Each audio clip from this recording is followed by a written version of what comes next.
నమస్తే, నేను మీనా. ముందుగా హెడ్లైన్స్.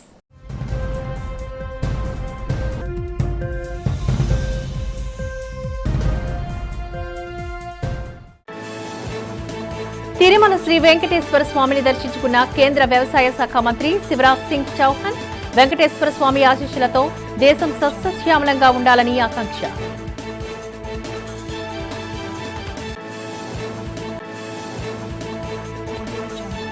మండలిలో వైసీపీ సభ్యులు ప్రవర్తనపై మండిపడ్డ ఎమ్మెల్యే పల్లా శ్రీనివాస్, వంశీకృష్ణ శ్రీనివాస్ వెంకటేశ్వర స్వామి పవిత్రను దెబ్బతీసేందుకే వైసీపీ కుట్ర చేస్తోందంటూ విమర్శ.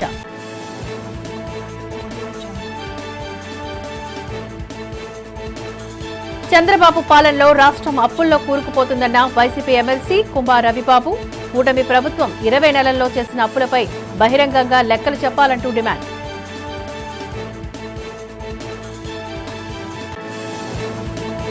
నగరంలో అత్యంత ఘనంగా జరిగిన విశాఖ మొదటి మేయర్ ఎన్ఎస్ఎన్ రెడ్డి 96వ జయంతి వేడుకల్లో పాల్గొని ఎన్ఎస్ఎన్ రెడ్డి నగరానికి చేసిన సేవలను కొనియాడిన ఎమ్మెల్యే వంశీకృష్ణ శ్రీనివాస్, నీలాపు విజయానందరెడ్డి. ఇక డీటెయిల్స్ చూద్దాం. కలియుగ ప్రత్యక్ష దైవం శ్రీ వెంకటేశ్వర స్వామి వారిని పలువురు ప్రముఖులు దర్శించుకున్నారు. కేంద్ర వ్యవసాయ శాఖ మంత్రి శివరాజ్ సింగ్ చౌహాన్, రాష్ట్ర వ్యవసాయ శాఖ మంత్రి కింజరాపు అచ్చెన్నాయుడు, ఆంధ్రప్రదేశ్ ప్రభుత్వ విప్ బొలిశెట్టి శ్రీనివాస్ వేర్వేరుగా స్వామివారిని దర్శించుకుని ప్రత్యేక పూజలు నిర్వహించారు. ముందుగా ఆలయ మహాద్వారం వద్దకు చేరుకున్న వీరికి తిరుమల తిరుపతి దేవస్థానపు అధికారులు, అర్చకులు ఆలయ మర్యాదలతో ఘన స్వాగతం పలికారు.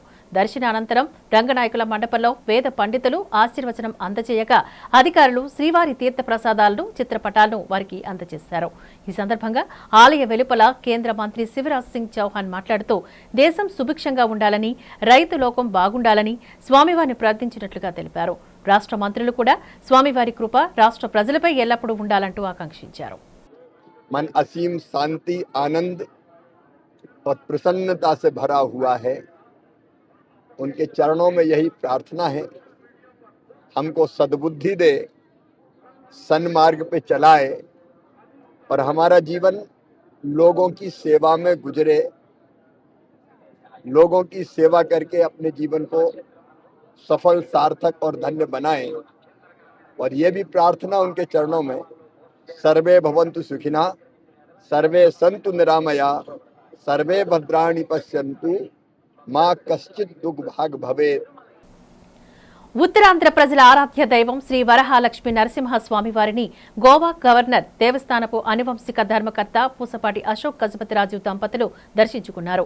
ఆలయ రాజగోపురం వద్దకు చేరుకున్న వారికి ఈవో జె వెంకట్రావు, ప్రధాన అర్చకులు శ్రీనివాసాచార్యులు, సీతారామాచార్యులు వేద పండితులతో కలిసి పూర్ణకుమంతో ఘన స్వాగతం పలికారు. అనంతరం అశోక్ గజపతిరాజు దంపతులు కపస్తంభాన్ని ఆలింగనం చేసుకుని భేడా మండప ప్రదక్షిణ నిర్వహించి అంతరాలయంలో స్వామివారిని దర్శించుకున్నారు. అర్చకులు వారికి ప్రత్యేక పూజలు నిర్వహించి వేద ఆశీర్వచనాలు వారికి అందజేశారు. ఈ సందర్భంగా దేవస్థానం తరపున ఈవో వారిని శేష వస్త్రంతో సత్కరించి స్వామివారి జ్ఞాపికను, ప్రసాదాలను వారికి అందజేశారు. రాజవంశీయులు, అనువంశిక ధర్మకర్తల రాకతో సింహగిరి ఆవరణమంతా భక్తిమయంగా మారింది. ఈ కార్యక్రమంలో ఆలయ ఏఈఓలు తిరుమలేశ్వరరావు, రమణమూర్తి, ఈఈ రాంబాబు, డిఈఈ రామరాజు మరియు ఇతర సిబ్బంది పాల్గొన్నారు. అసెంబ్లీ సాక్షిగా వైకాపా నాయకుడు వెంకటేశ్వర స్వామి చిత్రపటాన్ని పట్టుకుని చేసిన అపచారంపై విశాఖ కూటమి నేతలు తీవ్ర ఆగ్రహాన్ని వ్యక్తం చేశారు. ఈ సందర్భంగా విశాఖపట్నం టీడీపీ కార్యాలయంలో టీడీపీ నగర అధ్యక్షుడు చోడే పట్టాభిరామ్ ఆధ్వర్యంలో ఏర్పాటు చేసిన మీడియా సమావేశంలో టీడీపీ రాష్ట్ర అధ్యక్షుడు గాజ్వాక్ ఎమ్మెల్యే పల్లా శ్రీనివాస్, జనసేన జిల్లా అధ్యక్షుడు విశాఖ దక్షిణ ఎమ్మెల్యే వంశీకృష్ణ శ్రీనివాస్ పాల్గొన్నారు. ఈ సందర్భంగా వారు మాట్లాడుతూ రాష్ట్రాన్ని యూనిట్ గా చేసుకుని గత ప్రభుత్వం భూ ఇసుక మాఫియాతో వ్యాపారం చేసిందంటూ మండిపడ్డారు.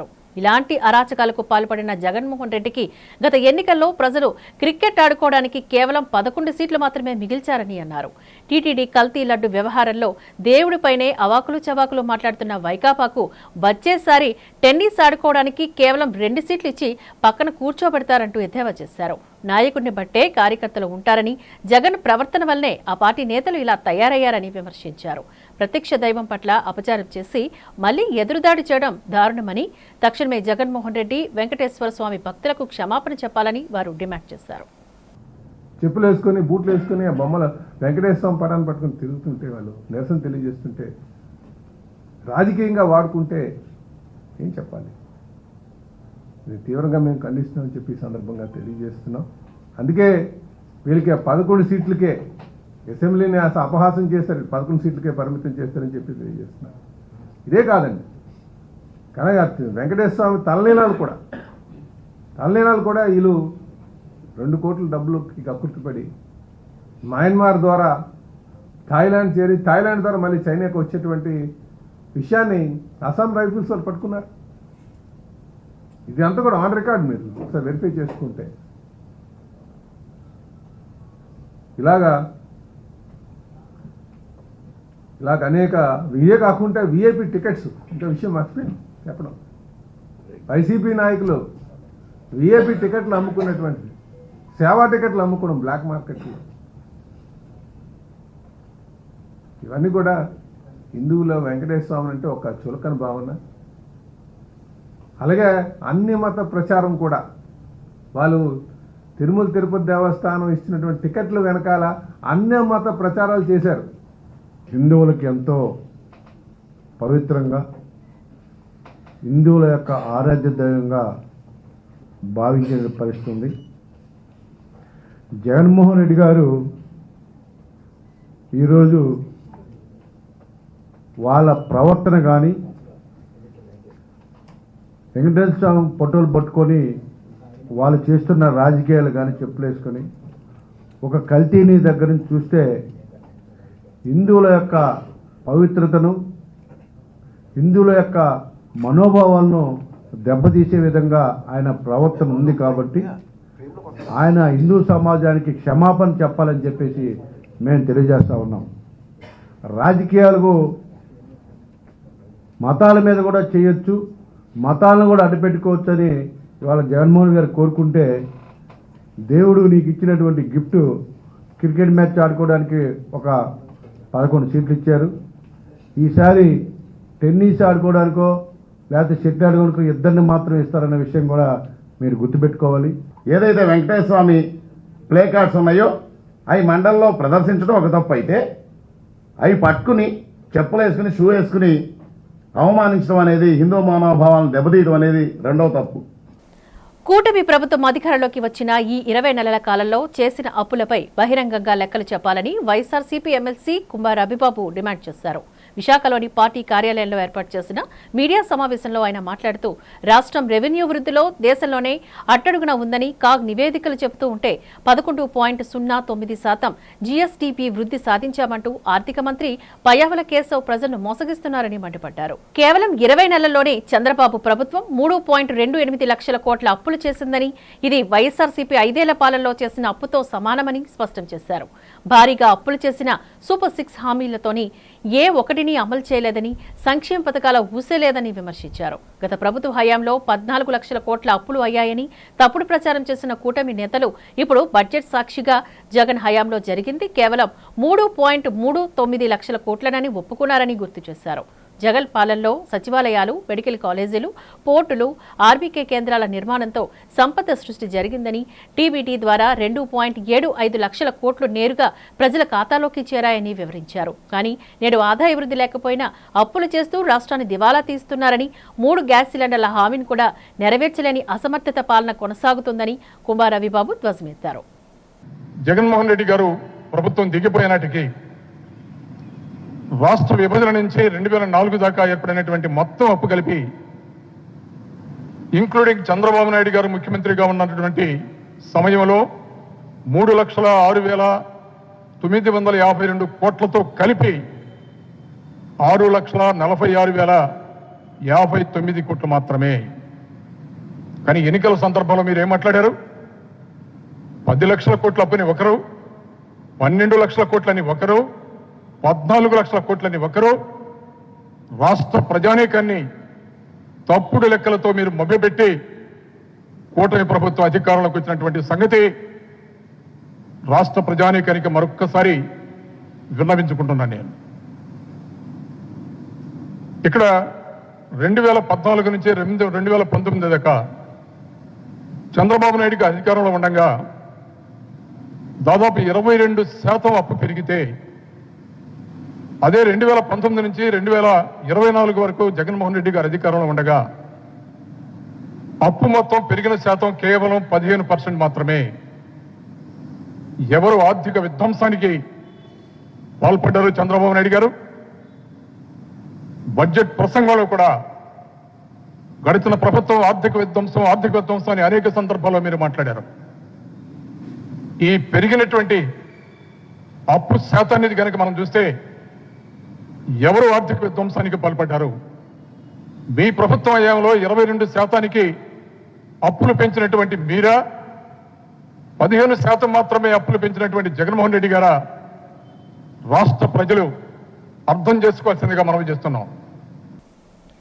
వైసీపీ నాయకులకు పిచ్చి పట్టిందని, అందుకే నోటికొచ్చినట్లు మాట్లాడుతున్నారని రాష్ట్ర మంత్రి కొల్లు రవీంద్ర ధ్వజమెత్తారు. ఈ సందర్భంగా మచిలీపట్నంలో ఆయన మీడియా సమావేశంలోని మాట్లాడారు. బాబాయ్ హంతకులతో జతకట్టిన జగన్ కు చంద్రబాబును విమర్శించే స్థాయి లేదని అన్నారు.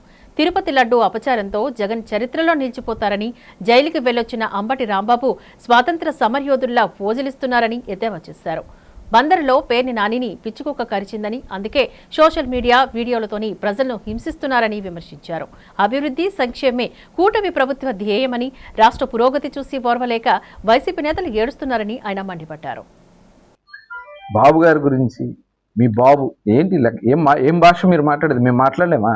సొంత బాబాయిని హత్య చేసి, సొంత బాబాయిని కిరాతకంగా హత్య చేసి, హత్యని మామూలు హత్య కాదు, అది తలకాయ పగలగొట్టి కుట్లు వేయించి ఇవన్నీ చేసిన కార్యక్రమాలు బాత్రూముల్లో పడేసి అతి కిరాతకంగా హత్య చేసి అధికారాన్ని అడ్డం పెట్టుకుని అవినాష్ రెడ్డిని అరెస్ట్ కాకుండా చేసి ఇంత క్రూరమైనటువంటి వ్యక్తి జగన్మోహన్ రెడ్డి.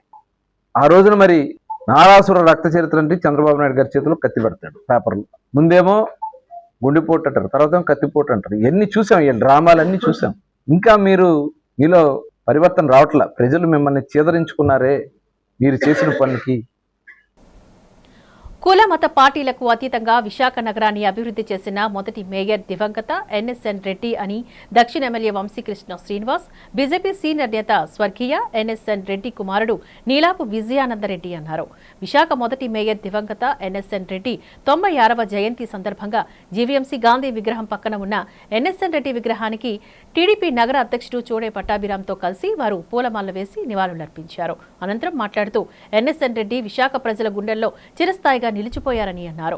నగరానికి ఆయన చేసిన సేవలు మరవలేనివని కొనియాడారు. పార్టీలకు అతీతంగా నగరాన్ని అభివృద్ధి చేసిన ఘనత ఆయనకే దక్కుతుందని అన్నారు.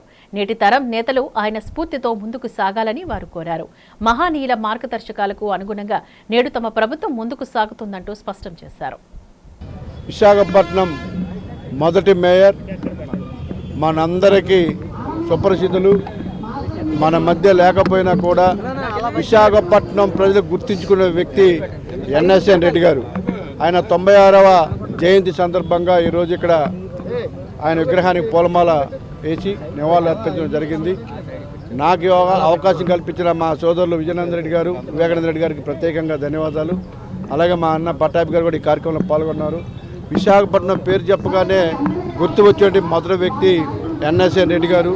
ఆయన అడుగుజాడలు, ఆయన ఆశయాల కోసం చిక్కుముంచు లేకుండా పనిచేస్తాం. రాజకీయాలకు అతీతంగా ఒక మంచి వ్యక్తిగా ఎటువంటి విమర్శలు లేకుండా విశాఖపట్నంలో ఏకైక వ్యక్తి ఎన్ఎస్ఎన్ రెడ్డి గారు. మాకు ఆయనతో పెద్ద పరిచయం లేకపోయినా కూడా చిన్నప్పటి నుంచి ఆయన పేరింటూ ఈ విశాఖపట్నం అంతా కూడా డెవలప్మెంట్కి కానీ విశాఖపట్నం ప్రజలకు చిరకాలం గుర్తించుకునే విధంగా కానీ హెల్ప్ చేసిన వ్యక్తి కాబట్టి ఆయన అడుగుజాడల్లో నడవడానికి ఎటువంటి వెనుకాడం. ఈ ప్రాంతంలో నేనున్న ప్రాంతంలో ఆయన ఎమ్మెల్యేగా ఉన్న ప్రాంతం ఉన్నారు కాబట్టి ఆయన ఆశయాల కోసం వాళ్ళ పిల్లలతో కలిసి శక్తివంచన లేకుండా పనిచేస్తాం. అలాంటి వ్యక్తులు స్థిరకాలం గుర్తుండే అన్నారంటే కారణం సేవ మాత్రం విషయాన్ని గుర్తుపెట్టుకొని ఆయన ఆదర్శంగా చేసుకొని ఎంతోమంది వాళ్ళ విశాఖపట్నంలో లీడర్స్గా కావచ్చు, లేకపోతే సేవగా కూడా కావచ్చు, ఎంతోమంది వాళ్ళ ఆయన ఆదర్శంగా తీసుకున్నారు. కాబట్టి రానున్న రోజుల్లో ఆయన ఆశయాల కోసం కష్టపడతాం, పనిచేస్తామని తెలియజేస్తాం. ఈరోజు స్వర్గీయ ఎన్ఎస్ఎన్ రెడ్డి గారి 96వ జయంతి సందర్భంగా ఇక్కడ విశాఖపట్నంలో ప్రతిష్ఠించిన ఆయన విగ్రహం వద్ద నివాళులు అర్పించడం జరిగింది. శ్రీ ఎన్ఎస్ఎన్ రెడ్డి గారు విశాఖపట్నంలో పుట్టి పెరిగి స్థానిక సమస్యలు పూర్తిగా తెలుసుకొని ఇక్కడ ప్రతి వ్యక్తికి కూడా సహాయం చేయడము, ప్రతి వీధికి ప్రతి కాలనీకి సహాయం చేస్తూ అలాగా ప్రజల మధ్యనే ఎదిగిన వ్యక్తి.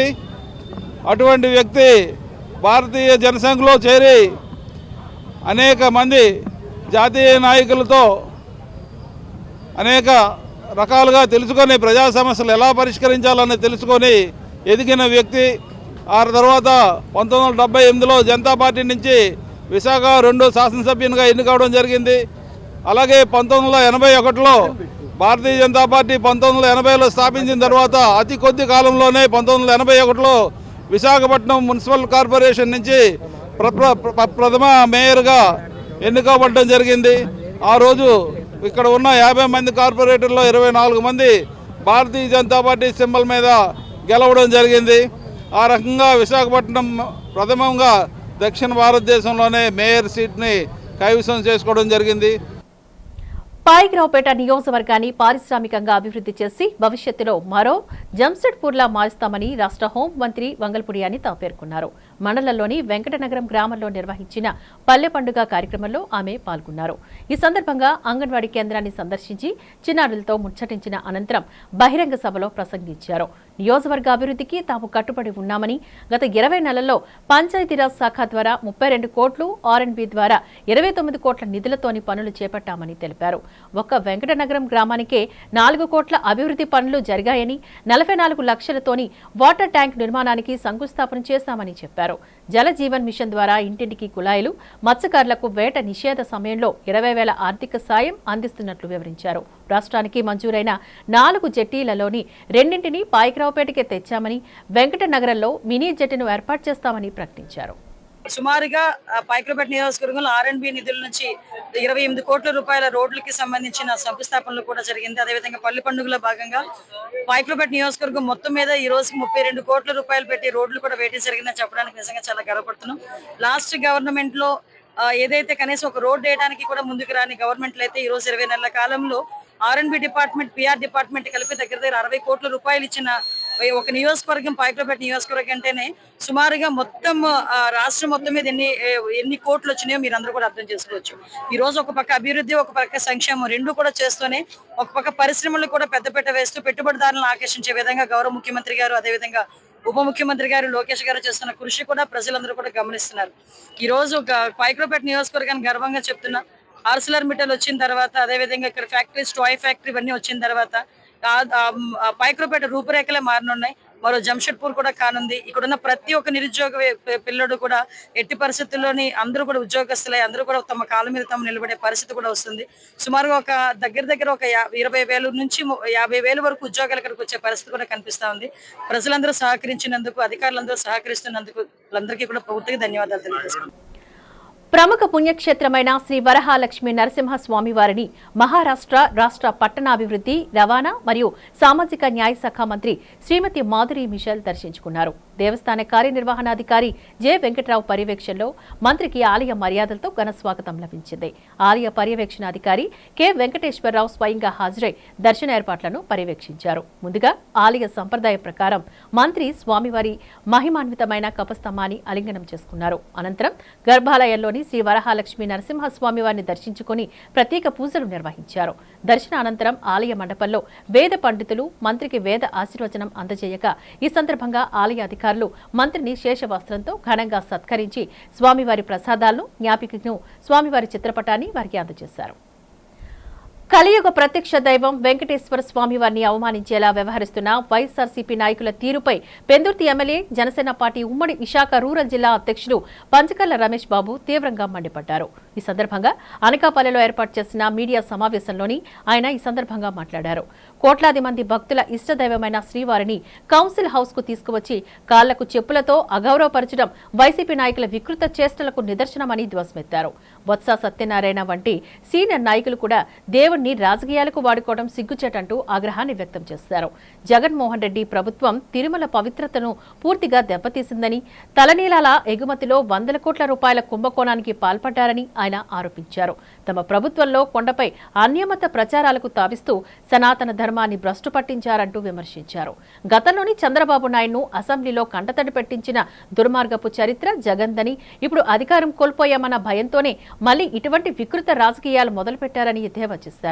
రాష్ట్రంలో ఇకపై రాజారెడ్డి రాజ్యాంగం సాగదని, అంబేద్కర్ రాజ్యాంగం నడుస్తుందని ఆయన స్పష్టం చేశారు. చంద్రబాబు అనుభవం, పవన్ కళ్యాణ్ చిత్తశుద్ధి, మోదీ నాయకత్వంలో అధర్మ పరులకు శిక్ష తప్పదని హెచ్చరించారు.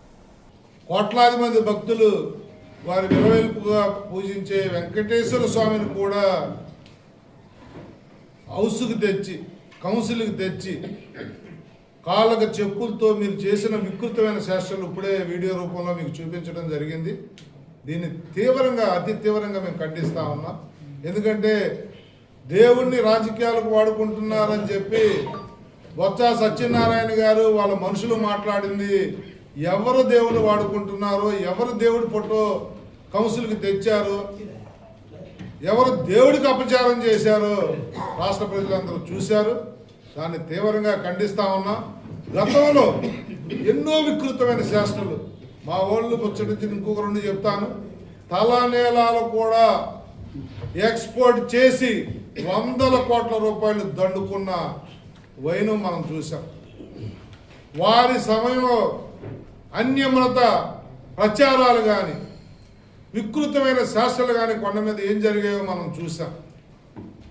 ఎప్పుడు కూడా వెంకటేశ్వర స్వామిని గౌరవించి ఏ మతంలో ఏ కులంలో ముఖ్యమంత్రి అయినా సాంప్రదాయాలను ఎవ్వరూ కూడా జగన్మోహన్ రెడ్డికి ముందు ఇప్పుడు తొంగలో తొక్కింది లేదు.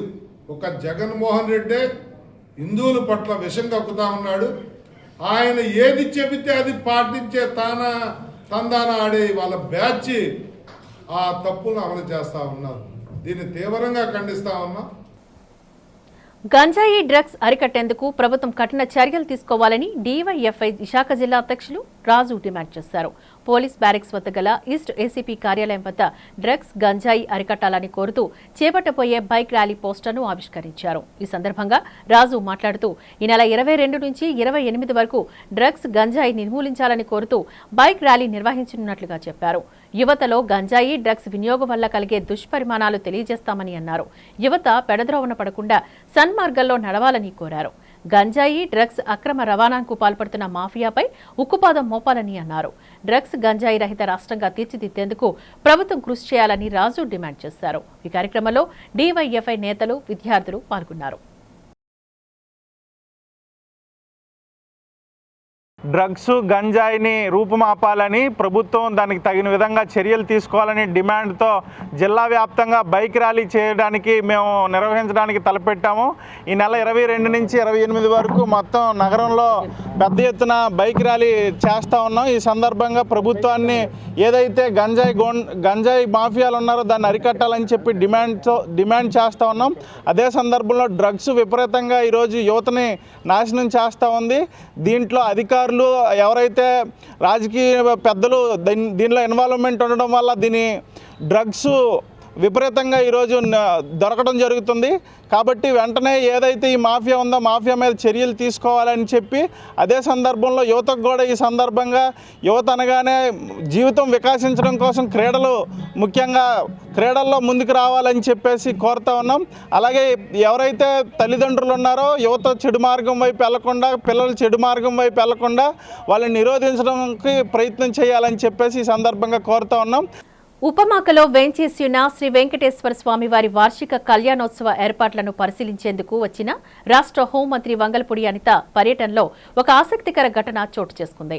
ఆలయ ప్రాంగణంలో కళ్యాణోత్సవ ఏర్పాట్లపై అధికారులతో సమీక్ష ముగించుకున్న అనంతరం స్థానిక తెలుగుదేశం పార్టీ నాయకులు అక్కడ విక్రయిస్తున్న గారెలు, బజ్జీలను మంత్రికి రుచి చూడమని ఇచ్చారు. వాటిని తిన్న మంత్రి అనిత వెంటనే స్వయంగా ఆ దుకాణం వద్దకు వెళ్లి కొద్దిసేపు బజ్జీలు వేసి అక్కడ వారందరినీ ఆశ్చర్యానికి గురిచేశారు. ఒక సామాన్యురాల్లా మంత్రి బజ్జీలు వేస్తున్న దృశ్యాలు చూసి స్థానికులు, భక్తులు తమ మొబైల్ ఫోన్లలో ఉత్సాహంగా చిత్రీకరించారు. అనంతరం సమీపంలో ఒక పాన్ షాప్లోకి వెళ్లిన మంత్రి అక్కడి వ్యాపారులతో కాసేపు ముచ్చటించారు. వారి వ్యాపార పరిస్థితులు, ఎదుర్కొంటున్న సమస్యల గురించి ఆత్మీయంగా అడిగి తెలుసుకున్నారు. మంత్రి కనబరిచిన ఈ సామాన్యత పట్ల స్థానికులు హర్షం వ్యక్తం చేశారు. ప్రముఖ ఎయిర్ కండిషనింగ్ సంస్థ డికైన్ ఇండియా విశాఖపట్నంలో తమ 3వ డికైన్ సొల్యూషన్ ప్లాజాను ఆదివారం ఘనంగా ప్రారంభించింది. ఈ సందర్భంగా Daikin India senior vice president and director Sanjay Goyal మాట్లాడుతూ ఆంధ్రప్రదేశ్ మార్కెట్లో తమ ఉనికిని మరింత బలోపేతం చేయడమే లక్ష్యంగా ఈ కేంద్రాన్ని ఏర్పాటు చేసినట్లుగా తెలిపారు. నాణ్యతతో పాటు తక్కువ నిర్వహణ ఖర్చు, అత్యాధునిక జపానీస్ సాంకేతికతతో కూడిన ఏసీలు ఇకపై స్థానిక వినియోగదారులకు అందుబాటులో ఉంటాయని అన్నారు. ఇప్పటికే శ్రీ సిటీలోని భారీ ప్లాంట్ను నిర్వహిస్తున్న డైకిన్ తాజాగా రెచి ఫ్రెషనర్తో కలిసి కంప్రెసర్ల తయారీ యూనిట్ను కూడా ప్రారంభించి మేక్ ఇన్ ఇండియాలో భాగంగా ఎగుమతులను పెంచుతోందని అన్నారు. 2050 నాటికి పర్యావరణ అనుకూల ఉత్పత్తులను అందిస్తున్నట్లు తెలిపారు. ఈ కార్యక్రమంలో రీజనల్ వైస్ ప్రెసిడెంట్ ఎన్కే రావు, జీఎంకే గణేష్ రావు తదితరులు పాల్గొన్నారు.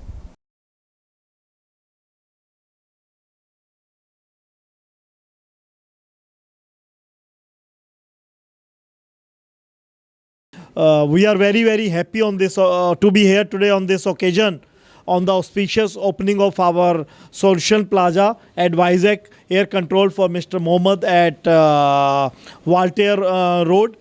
This is Daikin's third exclusive showroom in the city of Vizag. Here you all can see we have displayed, when we say Solution Plaza, I mean all air conditioning solutions are available at this showroom. Be it residential, be it wall ACs, wall type room ACs or cassette ACs or commercial products like VRV, everything is available here. So it will be, we are happy to say that this new showroom will be an excellent opportunity for the consumers of the Vizag city who will look for best energy efficient, latest technology, most environment friendly air conditioning solutions. ఇక్కడ మా Daikin solution plaza పెద్ద వాల్టేర్లో Vizag air control showroom open చేశారు. ఈ Daikin exclusive solution ప్లాజాలో మీకు Daikin సంబంధించిన ప్రతి machine అంటే క్యాసెట్స్ కానీ, డక్టబుల్ కానీ, స్ప్లిట్స్ కానీ, చిల్లర్స్ కానీ, లేకపోతే విఆర్వి అన్ని ప్రోడక్ట్స్ ఈ డైకిన్ని ఇక్కడ షోకేస్ చేసామన్నమాట లైవ్గా. మీ అందరు నేను తెలుసుకుంది ఏంటంటే డైకిన్ వరల్డ్ #1 ఎయిర్ కండిషనింగ్ కూడా కాకుండా ఇండియాలో కూడా #1 ఎయిర్ కండిషనింగ్ కంపెనీ అనమాట. మనం డైకిన్ #1 ఇండియాలో దాదాపు 14,000 కోట్ల టర్న్ ఓవర్తో #1 ఎయిర్ కండిషనింగ్ కంపెనీ. ఇక్కడ వైజాగ్లో కూడా ఇది 3వ సొల్యూషన్ ప్లాజా మంది. ఈ సొల్యూషన్ ప్లాజాలో మీకు అన్ని ప్రోడక్ట్స్ ఉంటాయి. మా సంజయ్ గోల్ గారు చెప్పినట్టు డైకిన్ ఇండియాలో చాలా ఫాస్ట్గా ఎక్స్పాండ్ చేస్తుంది. దాంట్లో మనం శ్రీ సిటీ అనే ఎక్కడైతే తడా దగ్గర ఉందో ఆంధ్రప్రదేశ్లో దాదాపు 5,000 కోట్లు పెట్టి 2 ఫ్యాక్టరీస్ పెట్టాం. 3వ ఫ్యాక్టరీ కూడా పెట్టబోతున్నాం అక్కడ. మా ప్రోడక్ట్ అయితే దీంట్లో VRV and ducting and split and క్యాసిటీస్ అన్నీ అవైలబిలిటీ ఉన్నాయండి. కంప్లీట్ మనకి ఏంటంటే ఇక్కడ షోరూంలో ఓపెన్ చేసినవన్నీ కూడా అంటే లేటెస్ట్గా వచ్చినటువంటి 2026 మోడల్స్ అన్నీ కూడా మన దగ్గర అవైలబిలిటీ ఉన్నాయి. మంచి సర్వీసు మీకు ఇవ్వడానికి మేము ఎనీ టైం 24/7 మేము సర్వీస్ ఇవ్వడానికి రెడీగా ఉన్నాము.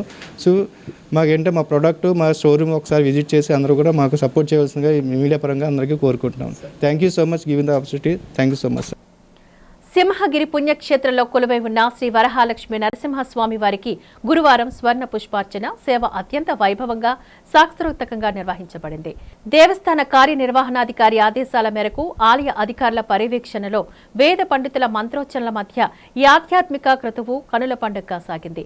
వేకువజామునే అర్చకులు స్వామివారిని సుప్రభాత సేవతో మేల్కొలిపి ప్రాతకాల పూజలు పూర్తి చేశారు. అనంతరం ఉత్సవమూర్తులైన శ్రీదేవి భూదేవి సమేత శ్రీ గోవిందరాజస్వామి వారిని సర్వాంగ సుందరంగా అలంకరించి ఆలయ కళ్యాణ మండపంలో ప్రత్యేక వేదికపై అధిష్ఠింపజేశారు.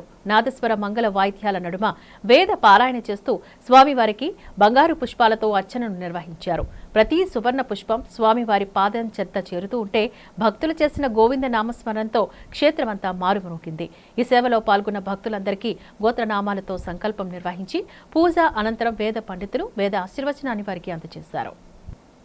ఈ వార్తలు ముగించే ముందు ముఖ్యాంశాలు మరొక్కసారి చూద్దాం.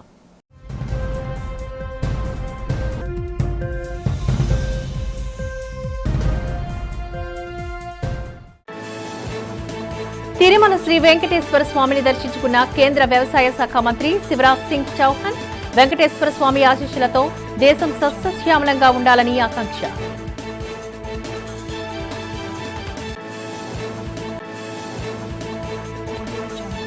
మండలిలో వైసీపీ సభ్యులు ప్రవర్తనపై మండిపడ్డ ఎమ్మెల్యే పల్లా శ్రీనివాస్, వంశీకృష్ణ శ్రీనివాస్ వెంకటేశ్వర స్వామి పవిత్రను దెబ్బతీసేందుకే వైసీపీ కుట్ర చేస్తోందంటూ విమర్శ.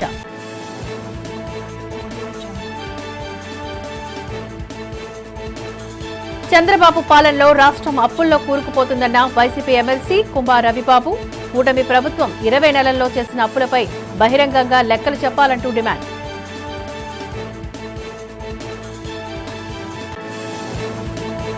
నగరంలో అత్యంత ఘనంగా జరిగిన విశాఖ మొదటి మేయర్ ఎన్ఎస్ఎన్ రెడ్డి 96వ జయంతి వేడుకల్లో పాల్గొని ఎన్ఎస్ఎన్ రెడ్డి నగరానికి చేసిన సేవలను కొనియాడిన ఎమ్మెల్యే వంశీకృష్ణ శ్రీనివాస్, నీలాపు విజయానందరెడ్డి.